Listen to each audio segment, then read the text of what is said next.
Data is in the air, el programa de Capital Radio dedicado al Big Data y a la transformación digital de la sociedad.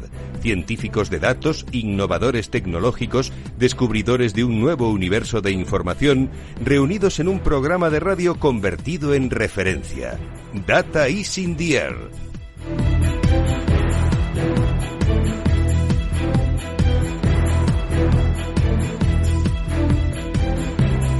A fuego y con dolor estamos entendiendo todos, aprendiendo todos los ciudadanos lo importante que es contar con datos de calidad. Esta crisis del COVID-19 nos lo está enseñando de primera mano. Necesitamos saber cuál es el número real de muertos, de contagiados, cuál es el número real de UCIs disponibles, de atención disponible, de camas a disposición, por citar solo los datos más importantes, porque hay muchos datos que se mueven en torno a esta crisis y que vamos a comentar en nuestro programa de hoy, en el que ya está con nosotros, asesorándonos, acompañándonos como es habitual en esta serie de programas dedicados a los datos, al Big Data, Esther Morales, que es socia fundadora de Piper Lab. ¿Cómo estás, Esther? Buenos días. Hola, Luis Vicente. Buenos días. No exagero, ¿verdad?, al decir que ahora quizás somos mucho más conscientes de lo importantes que son los datos y, en particular, los datos de calidad. No vale cualquier dato para manejar el conocimiento. Yo creo que siempre lo hemos hablado en todos los programas que llevamos a cabo los lunes, la importancia de la calidad de los datos, pero en temas como los que estamos viviendo ahora, mucho más. Y bueno, hoy en el programa yo creo que lo trataremos y lo abordaremos. Sí, porque hoy en nuestro programa, como invitado especial, tenemos a un especialista en datos, es Data Scientist, que lleva desde el 16 de marzo analizando los datos de la crisis del COVID-19 en el diario El País. Borja Andrino es Data Scientist del País. ¿Cómo estás, Borja? Buenos días y bienvenido. Hola, buenos días. Muchas gracias, Luis Vicente. Aquí estamos. Hacía una introducción que creo que viene de forma oportuna, ¿no? Porque necesitamos tener más datos de calidad y cuanto peor es la circunstancia o la situación en la que nos enfrentamos, más necesarios son, ¿no? Tú lo estás viendo de primera mano.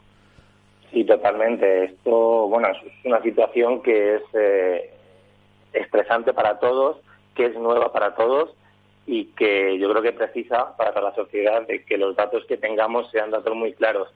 Que sean datos muy claros, que se expliquen bien y que contemos a la sociedad qué es lo que significa, porque, como he dicho, estamos en nuestras casas encerrados a expensas o pendientes de que los expertos nos digan cómo evoluciona esta enfermedad, que es la que nos hace estar en casa. Porque vosotros, vamos a tomar como referencia el trabajo que estás haciendo con tu equipo en el diario El País, utilizáis para el trabajo todos los datos disponibles que hay sobre el COVID-19, es decir, los de España y los de otros países, ¿no? Efectivamente, sí, utilizamos para los datos de España principalmente los datos que ofrece diariamente el Ministerio de Sanidad y algunos que requerimos de forma individual a las comunidades autónomas, y para todos los países del mundo estamos utilizando el trabajo de la Universidad Johns Hopkins que los recopila y los ordena diariamente también. Aunque tenemos un problema de falta de homogeneidad en esos datos, ¿no? Bueno, sí, parece que la última semana ha habido ciertas discrepancias sobre cuál es la forma de entregarlos por parte de las comunidades autónomas y esto ha generado bastante revuelo.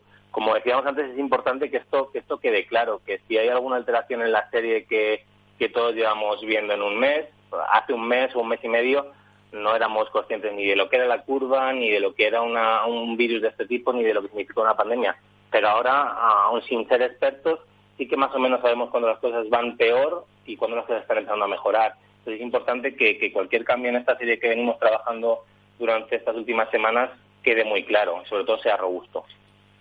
Pero ¿cómo de subjetiva sientes tú esta información como científico de datos, Borja? En el sentido de que continuamente el propio gobierno reconoce, introduce dudas sobre la cantidad o el número de personas contagiadas o el número de muertes realmente contabilizadas por los registros.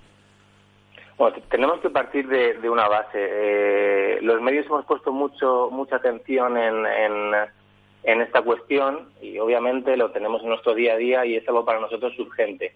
Pero cuando hablas con expertos en epidemiología, ellos no están acostumbrados a tratar con los datos, a ver esos cambios, esas variaciones de forma tan diaria, casi inmediata, y sobre todo ellos hablan de que la exactitud de los datos no es una de las cuestiones que abunden entre ellos. Esto no es la bolsa, por ejemplo. Es cierto que no sabemos cuántos casos confirmados hay, pero ni aunque tuviésemos un dato un poco más robusto, hubiese menos dudas, tampoco lo sabríamos, porque es una cuestión que depende mucho de los test. Es cierto que no sabemos cuál es el número exacto de fallecidos que tenemos, porque el criterio que se ha tomado a nivel internacional y a nivel nacional es que se contabilicen casos testados, que es cierto, nosotros entendemos que hay una serie de fallecimientos asociados al COVID o que probablemente vengan relacionados con el COVID, de los cuales deberíamos saber un número, pero no creo que no es una cuestión de blanco o negro, de que se están haciendo las cosas o muy mal o muy bien. Creo que es que hay bastantes matices, pero lo que comentábamos antes, cuantos más matices hay, cuanto más gris es la situación, lo más positivo es tener el mayor número de datos posible. Está claro. Esther Morales, ¿cuál es tu visión sobre este asunto de la homogeneidad de los datos? Pues mira, lo estabais comentando ahora, el problema es eso, que no hay un criterio único, y esto nos ocurre ahora con este tema que nos ocupa, que es bastante grave, pero esto es la tónica general y Borja yo creo que conoce también mucho este aspecto. Tú vas a una empresa y te dice el CEO, es que pido un dato y el departamento de facturación me da uno, el comercial me da otro, porque no existe esa homogeneidad, ¿no?, que es por la que luchamos las empresas que nos dedicamos a este análisis. ¿Qué nos está ocurriendo? Pues que epidemiólogos, matemáticos, estadísticos, informáticos, todos los que están utilizando estos datos, nos estamos basando en cifras oficiales de sanidad para poder desarrollar los modelos y poder hacer una predicción de la expansión del COVID-19. Y hay un principio que en este ámbito lo llamamos garbage in, garbage out, es decir, si los datos son malos, los que entran, los que van a salir también son malos. Los modelos, al final, lo hemos dicho en muchos programas, son tontos, aprenden de los datos que nosotros les estamos facilitando. Entonces es importantísimo que por lo menos, aunque los datos no sean exactos como comentaba Borja, pero que sí que sean homogéneos, que el acumulado sea o el acumulado que llevamos desde que empezamos con el estado de alarma, o que sea el acumulado del día, pero no pueden diferentes comunidades autónomas dar diferentes datos, porque entonces, claro, la serie se rompe. Sí, nos contabas, Borja, que vosotros en el país pedís información directamente a las comunidades autónomas. ¿Qué diferencias estáis viendo? Ninguna reseñable. Sobre todo pedimos información para completar informaciones que en algún momento desde Sanidad nos estaban dando y que ahora se están empezando a incorporar. Yo quiero no lanzar un mensaje de tranquilidad, pero bueno, no está habiendo grandes disparates en los datos. Que está habiendo reajustes, que probablemente lo sabrá, pero la evolución es la que es, la curva es la que es, y creo que también es una cuestión interesante, que es muy importante, por supuesto, el número de contagios y el número de fallecidos, pero lo que quizá nos debería ocupar ahora es cómo evoluciona ese número y cuál es la tendencia. Que obviamente tener la mayor transparencia y la mayor seguridad en los datos que tenemos es muy importante, pero creo que saber que esa tendencia, esa evolución es más o menos razonable, también lo es. Estáis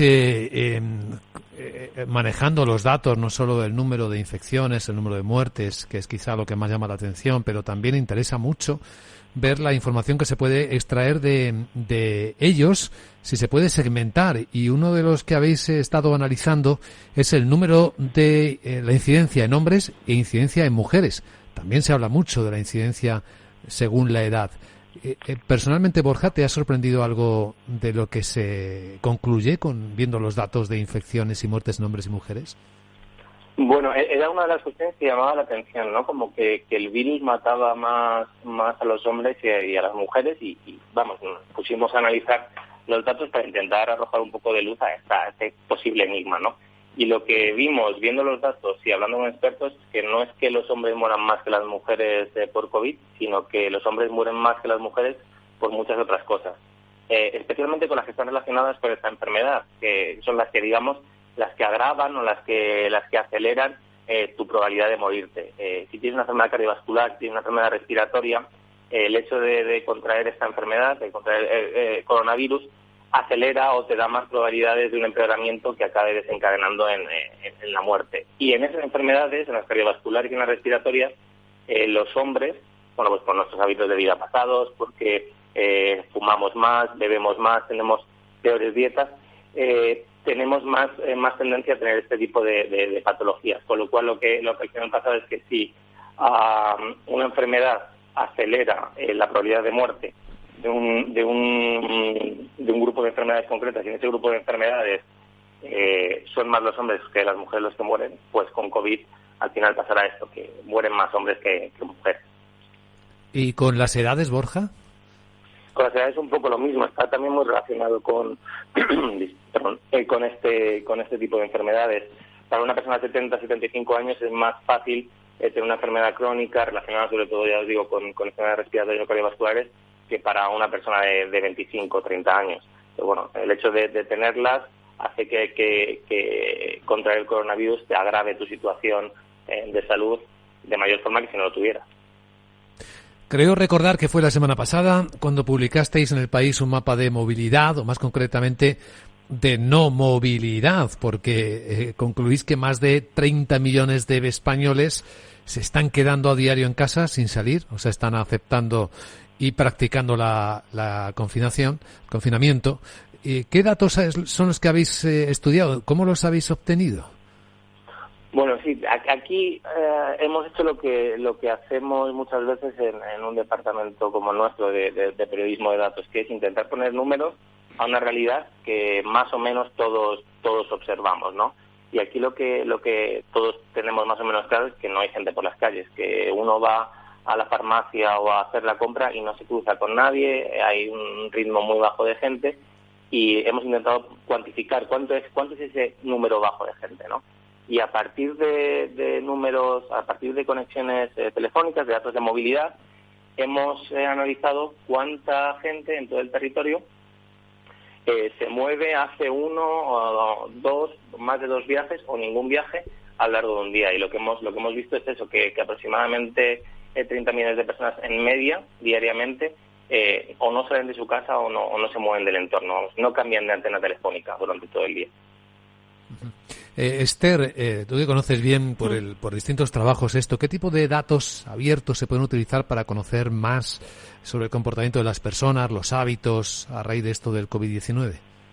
Bueno, yo creo que más que nada, cuando siempre miramos la movilidad, los datos más certeros que nos dicen, como estaba comentando Borja, si alguien se está moviendo o no, son los datos móviles, que no son datos abiertos, aunque sí que en esta situación excepcional muchas empresas de telefonía los están cediendo para ver si realmente se está respetando el confinamiento, y son los datos que mejor nos pueden decir si efectivamente se está moviendo alguien por las repeticiones de antena, porque datos abiertos que utilizamos y que se pueden ver afectados ahora por esta situación, pues por ejemplo los datos de contaminación, solo que ahí no estamos mirando, sí que se pueden asemejar a si hay movilidad o no, porque efectivamente la contaminación ha bajado brutalmente y esto ya lo hablamos en otro programa, y son esos datos abiertos que, recogiendo los datos de contaminación de las estaciones meteorológicas que tiene el Ayuntamiento de Madrid por la ciudad, sí que podemos ver que efectivamente se está produciendo una baja movilidad y con ello una baja contaminación. Sí, los datos de las empresas de telecomunicaciones ya habían sido cedidos previamente, si no recuerdo mal, lo hemos comentado en alguna ocasión, para estudiar hábitos de movilidad, ¿no? Para desarrollar las ciudades inteligentes. No sabemos si es la misma cesión, si es especial, si por cierto, y esto nos inquieta mucho a los europeos, hay una recomendación de la Comisión Europea, recordamos, en esta dirección, se está garantizando que los datos son anonimizados, es decir, no se identifica a las personas que están moviéndose. Claro, sí, efectivamente, los datos en cualquier caso siempre son anonimizados, porque sí que está habiendo también pues bastante pánico en si saben, si asocian tu número de teléfono, y bueno, realmente lo que se está mirando a día de hoy es la movilidad y la repetición que se está produciendo eso del mismo número de móvil en diferentes antenas, para saber, como estaba comentando Borja, si la persona repite siempre la misma antena, lo que significa que está en esa celda, en esos metros cuadrados que cierra esa antena. Sí, Borja.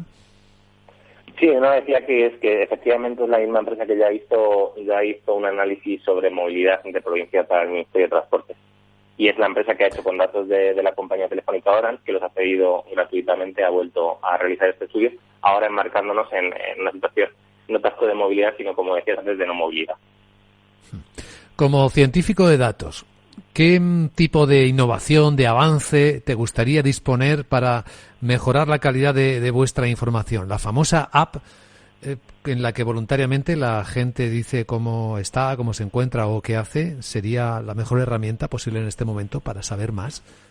Bueno, no sé si tanto para nosotros como medios, sino para la sociedad en general. Tenemos que estar muy preparados para rastrear posibles casos. En el momento que ojalá la curva se aplane completamente, que los datos sean menores, pero que tengamos que estar muy vigilantes a posibles rebrotes, tendremos que contar con la tecnología suficiente como para poder rastrear los nuevos casos que se darán en el futuro.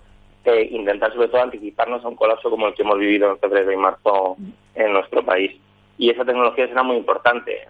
Por ejemplo, no sé si habéis visto que en Corea tenemos detalles de con cuánta gente y en qué momento tuvo contacto el paciente número 31, que fue el que a principios de esta pandemia, el que desencadenó casi 1.000 infecciones en Corea. Tener este tipo de información, de poder ser ágiles en saber cuáles han sido los contactos de una persona infectada, nos puede ayudar mucho en el futuro a controlar la pandemia mucho antes de que se descontrole. Yo creo que también es importante decir que hacer análisis masivos para coger una muestra representativa de la población, no ahora, sino cuando la curva se aplane un poco, eso nos va a aportar un balance real, es decir, un estudio serológico que al final es una fotografía y es muy importante hacerla en el momento adecuado para poder extrapolar y tener ya unos datos de cuántas personas han sido infectadas. Esto puede servir para muchas otras cosas. Ahora estamos hablando de una pandemia, pero se nos ocurren muchas más, ¿no? Muchos más usos. Claro. ¿No, Bueno, Esther? haciendo análisis masivos, al final no solo sabemos cuántas personas han sido infectadas, sino que incluso podemos hacer segmentación y clasificación, hacer ya un estudio cierto de, pues como estabas preguntando antes a Borja, por edad, por sexo, incluso por dónde están ubicadas esas personas. Nos puede dar muchas ideas de si hay un rebrote, como estábamos comentando, entrado el otoño, que podamos tomar medidas mucho más certeras. Lo digo porque siempre se ha entendido que en las guerras se producen grandes avances tecnológicos. Probablemente ahora estemos en una especie de guerra y se esté produciendo también una innovación no solo médica en la pelea contra los virus, sino también tecnológica en el uso de los datos. ¿Creéis que eso está ocurriendo? Bueno, yo lo que a veces perdemos un poco la perspectiva es que han pasado solamente 3 meses y poco desde que empezamos a tener conocimiento de esta enfermedad y cómo esta enfermedad y la situación tan excepcional ha movilizado a muchísima gente buscando nuevas alternativas para luchar contra ella. Hay cientos de artículos científicos elaborados con una calidad extraordinaria para el tiempo en el que se ha hecho, analizando cómo está afectando esta enfermedad en un sitio o en otro. Hay estudios de movilidad que ahora pensamos que igual llegan tarde o que igual no tienen todo el detalle que nos gustaría que tuvieran, pero que se han realizado en semanas. O sea, estamos siendo muy ágiles y muy rápidos, expresando nuestras posibilidades, innovando muchísimo. Una situación en la que además no es fácil hacerlo, porque estamos cada uno en nuestra casa, no tenemos acceso a algunas cuestiones que tenemos en nuestro día a día, y aún así el desempeño está siendo brillante, con lo cual seguro que habrá grandes innovaciones en estos meses. Sí, yo estoy de acuerdo con Borja lo que estaba comentando, que solo han pasado 3 meses y ya el avance científico, además cómo va pivotando, ¿no? Las cosas que se creen y las que luego son ciertas, y cómo se va pivotando la investigación es muy interesante. Y a nivel empresarial se están produciendo grandes cambios. El teletrabajo impensable para compañías que tenían 1.000, 2.000 personas, están todas teletrabajando y además con un incremento de la productividad en muchos de los casos. Y yo creo que efectivamente se está haciendo un replanteamiento pues desde cómo trabajan los empleados hasta cómo hay que estar de preparado tecnológicamente, porque al final la tecnología es la que nos está ayudando a sobrellevar todo esto, cómo hay que estar de preparado para afrontar estos cambios impensables. De hecho, la semana que viene tenemos un programa muy interesante que justamente vamos a abordar esto, ¿no? Cómo las compañías se están preparando y cuáles son los riesgos que están teniendo durante toda esta época de confinamiento. Sí, están cambiando mucho las cosas, ¿verdad?, dentro de las propias compañías. Sí, desde luego, desde el planteamiento, como estamos diciendo, a cómo trabajar, cómo reportar y todo asociado a temas tecnológicos. Tienes que reportar tecnológicamente, tienes que utilizar herramientas que te permitan hacer seguimiento y bueno, está cambiando, pero lo que iba a ser de una forma muy paulatina, pues ha tenido que ser a la fuerza y desde luego que la vuelta esperemos que todas las buenas prácticas que se están detectando ahora se mantengan. Bueno, en nuestro caso hemos pasado en semanas a hacer un periódico con cientos de personas dando voces en una redacción, a hacerlo cada uno desde su casa. Cual a mí me parece que es un ejemplo que jamás pensé que vería, ¿verdad? Sí, o como estamos ahora mismo, seguramente. Yo también estoy hablando desde mi casa, Borja, tú desde la tuya, Esther igualmente, y en la radio hay un técnico y un equipo de producción que está trabajando, es decir, estamos en 4 o 5 lugares conectados haciendo la misma cosa. Es un buen ejemplo también de cómo nos ha cambiado todo esto la vida. Así que 1000 gracias por compartir estos minutos. Esther, ¿querías decir algo más? Sí, no, que es posible, que al final lo que era impensable vemos que es posible y, como te decía antes, incrementando incluso productividades, que están viendo muchas empresas que sus trabajadores en casa son más productivos que estando en la oficina. Así, eso es otro debate.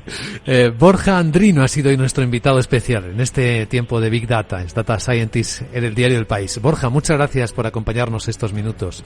Mucha suerte. Buen trabajo. Muchas gracias a vosotros por invitarme. Un abrazo. Gracias, Esther Morales, socia de Piper Lab, por este nuevo programa, y en el siguiente, lo prometido, vamos a ver de cerca cómo está transformando el COVID-19 tecnológicamente la forma de trabajar en muchas empresas con sus datos. Muchas gracias, Esther, y a todo el equipo de Piper Lab. Un saludo. Gracias a vosotros. Escucha en cualquier momento nuestra colección de podcast con los protagonistas o escucha Data is in the Air en directo cada lunes a las 10:30 de la mañana en Capital Radio.